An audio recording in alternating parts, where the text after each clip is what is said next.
Many years ago, three railways, the Elsbridge-Knapford Railway, the Sudbury Railway, and the Tidmouth Railway, formed one giant network across the entire island, the North-Western Railway. The year was 1915. The North-Western Railway was made 1 year ago. Thomas, Toby, and Percy were in their sheds when the driver showed up.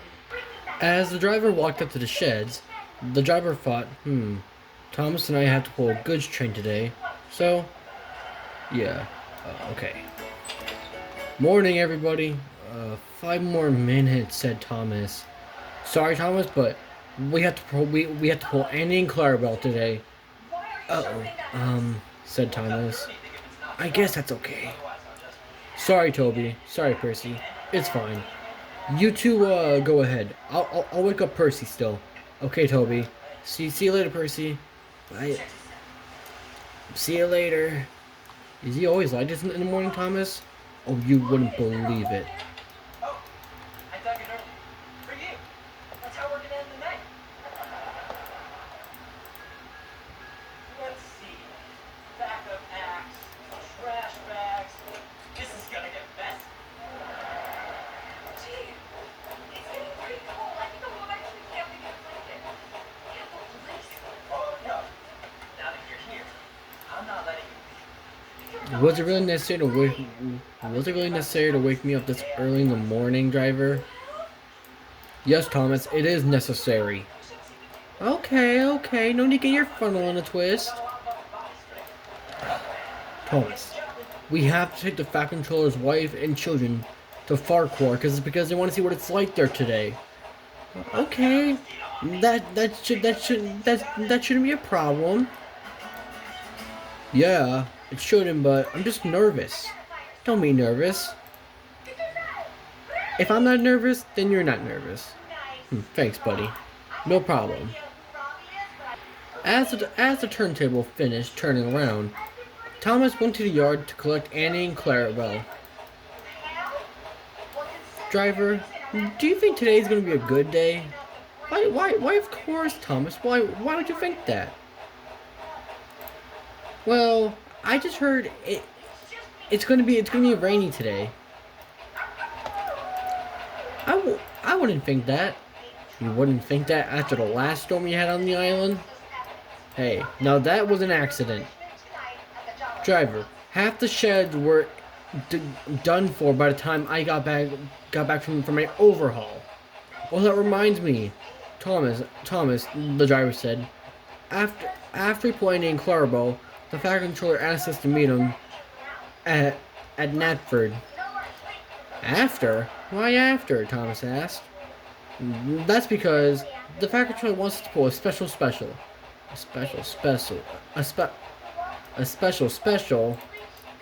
thought you liked special specials. I do, but not all the time. Thomas, just a week ago, you tried to stop James from running into ground. You're considered a hero. I know, but I'm just saying.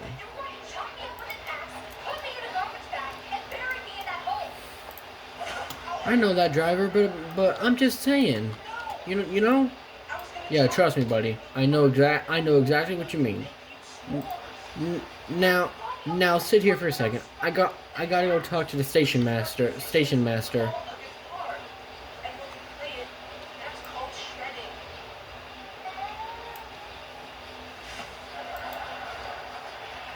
An hour later, the driver came back.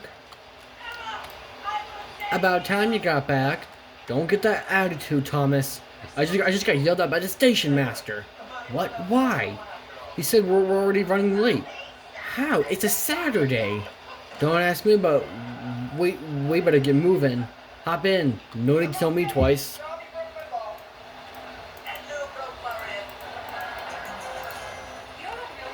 And just like that, Thomas set off to run his branch line. As Thomas puffed down the main line, Thomas had one question. Driver, yes, Thomas? If the station master yelled at you, then why didn't you come in the yard and yelled at me? Because I wouldn't let him. Oh, that's a reason. Annie and Clarabelle asked the obvious. Thomas, when was the last time you went in for maintenance? A few months ago. Why? Thomas, the tank engine. You want me to go to maintenance every month just to make sure. Girls, I'm fine. Thomas, the last time you said that you burst your safety valve. That was just plot convenience. Thomas, you know we're right.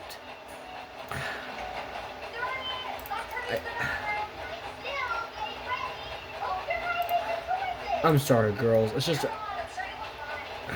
the railway's in tight business right now, and mosquito the railway is just hard, you know. I understand. We understand, Thomas. No need to worry. Good. Thanks, guys. I don't know why, but this has suddenly given me a great idea. What great idea, Thomas? What if we also go to the beach while we're at it? The Fat Control never said anything wrong about the beach. The signalman changed the points, and Thomas went onto the branch line of his own.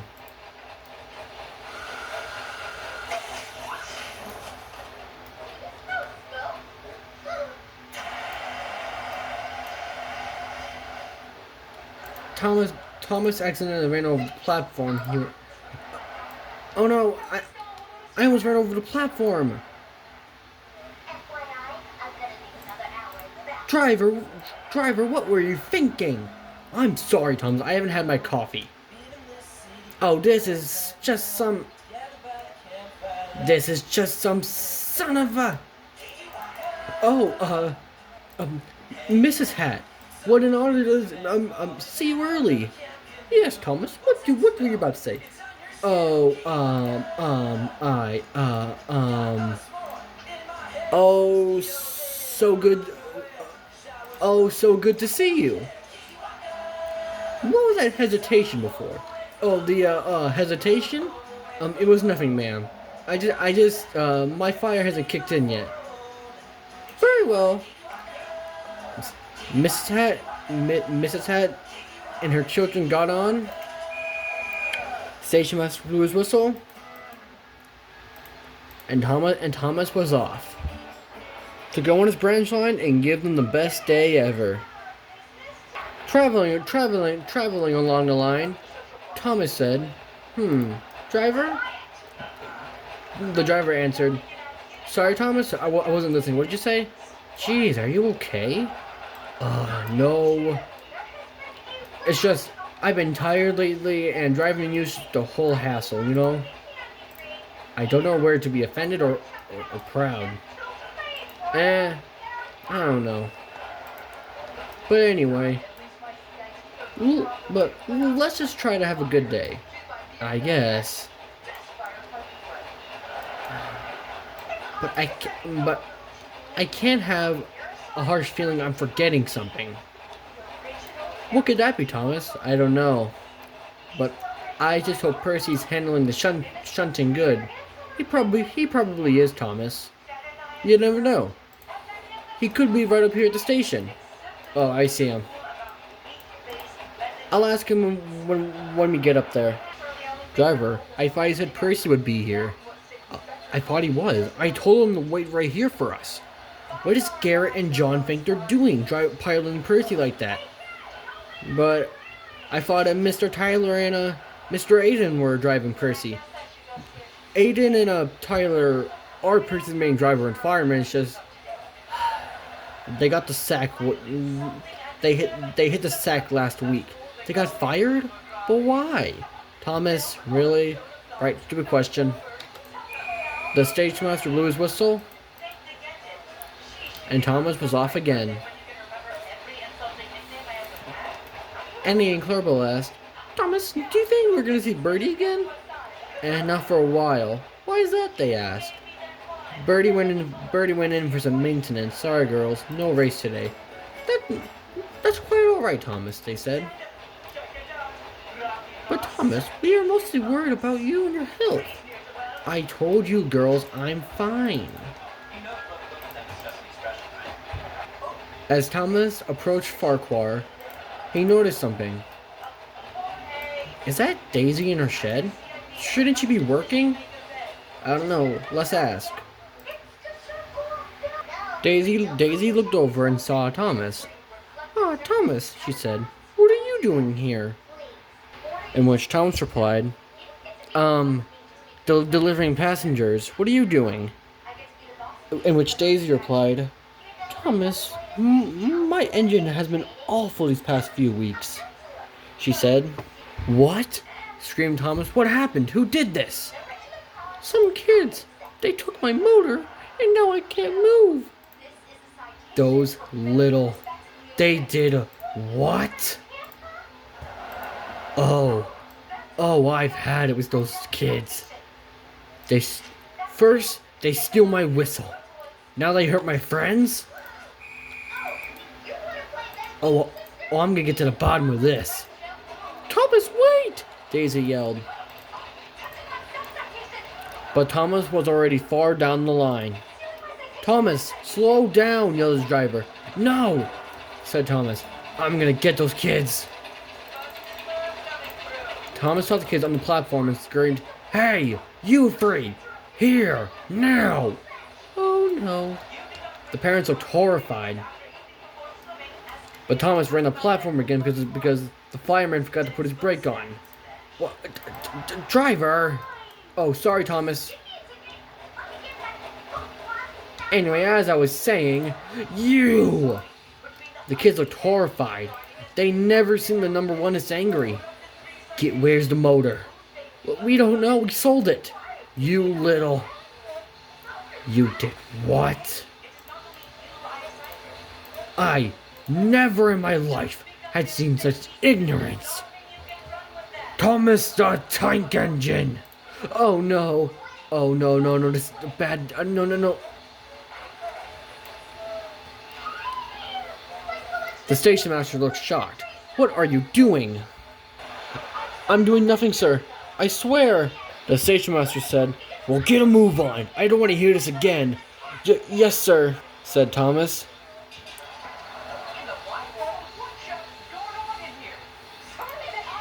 Oh, God. Maybe I was too harsh on those kids. "Yeah, you were," said his driver.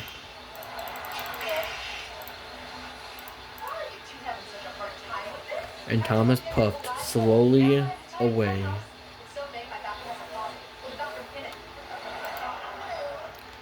Oh, what have I done? What have I done? Thomas stopped next to the boys and said, "Listen, I'm sorry I screamed. But you can't be doing that. You could have hurt somebody. Or Daisy." "No, we're sorry." "Good. I wanted to hear that. But I will to have you know that I will be having a word with the Fat Controller. Yeah, we understand. And I will tell your parents while I'm at it. Now, hop in Annie and Clarabelle, and I will take you back to Knapford." Yes, sir."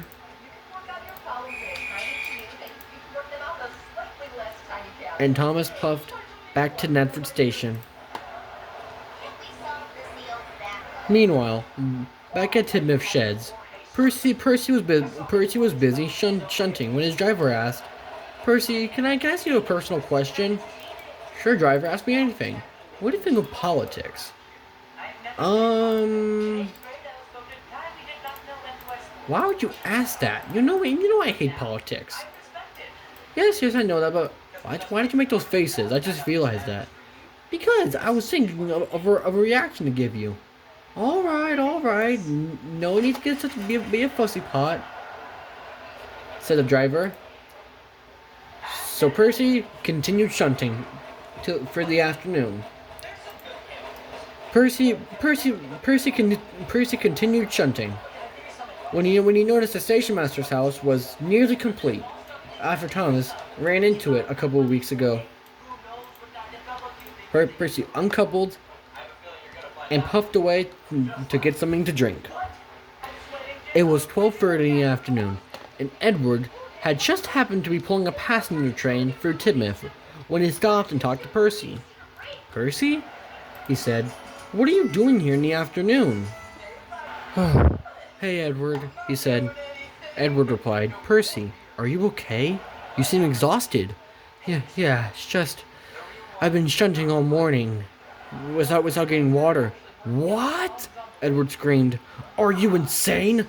You know what? Stay here at the water fountain. I'm getting the fact controller. Yes, Edward. Percy didn't know what to say. He felt ashamed. He looked down on his buffer beams and decided to puff back to his shed. In my defense, I did say I'm kind of anemic. Edward snarled. That boy ain't right, he said. Until Edward yelled, Okay, I'm going! Jeez! Down the line, Edward asked the obvious. Driver? So, think about it. Am I like a parent to everyone else? Well, Edward, let's see. You're caring? Nice. I would say that. Well, I know that, but I'm not a dad, you know? Edward said. Yeah, I know, driver. Edward. Driver, are you okay? Said Edward. Yeah, it's just... I need to slow down. I didn't have my coffee. Yeah, you should slow down. You were saying? You were saying, Edward? Yes. I'm just tired of everyone acting like I'm the parent, you know? Oh, tell me about it. I had to do that with my siblings growing up. Yeah. Back when I worked on the Furnace Railway, I had to do that too.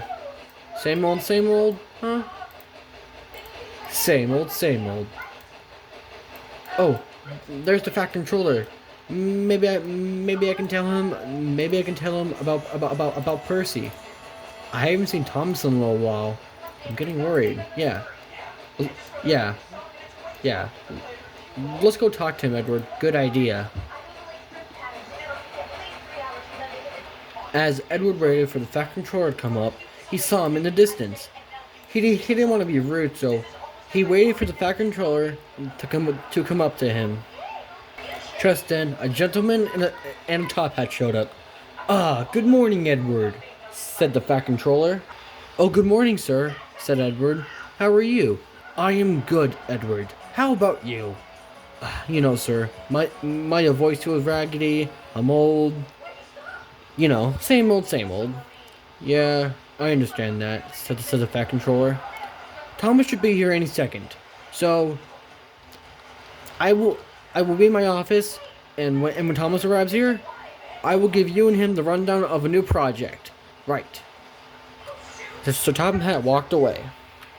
And then a whistle came in.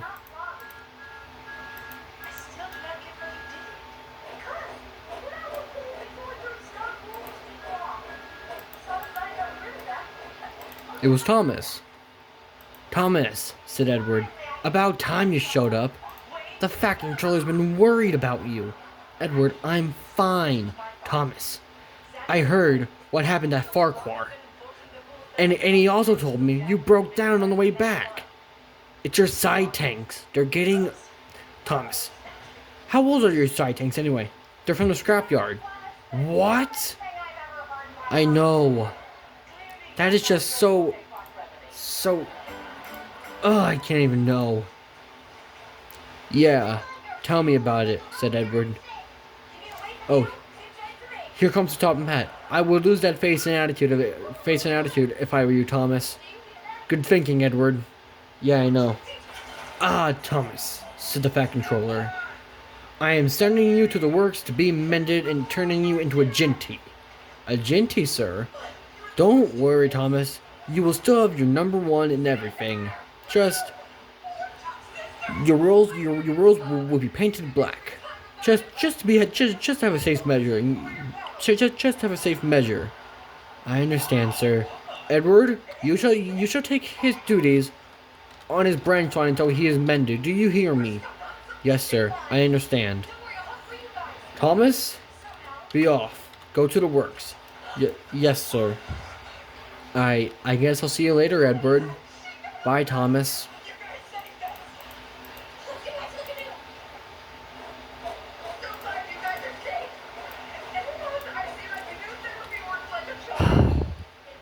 Nothing's gonna be the same without that tank engine, but it's mandatory. I said, driver, I'm nervous. There's no need to be nervous, Thomas. It's just maintenance. Yeah, I guess you're right. And you need time for hair and makeup and stuff. I'll say being a woman is a lot of work. We have reached the end of our story. It's time for all of us to go home, like Thomas.